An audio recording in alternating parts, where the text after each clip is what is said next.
దేశ సమైక్యతను దెబ్బతీసే విధంగా పాకిస్తాన్ తీవ్రవాదులు చేసినటువంటి కాశ్మీర్లో దాడి అందరము కూడా ఖండించాల్సినటువంటి తరుణం ఇది.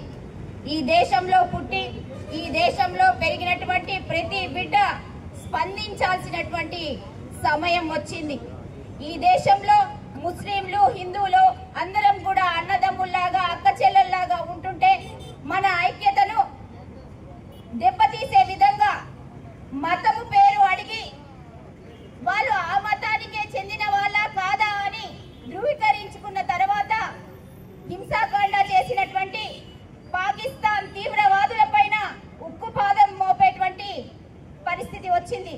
కేంద్ర ప్రభుత్వం దీన్ని ఆషామాషిగా తీసుకోకుండా ఇక్కడ అసూలు బాసినటువంటి 26 మంది ప్రాణాలు తీయాలి అని భారతావరిలో పుట్టినటువంటి ప్రతి బిడ్డ అడుగుతున్నారు.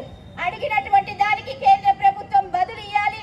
త్వరలోనే ఏ మతమైనా ఏ సిద్ధాంతమైనా ప్రాణాలు తీయమని చెప్పదు, కానీ మానవత్వం కావాలా.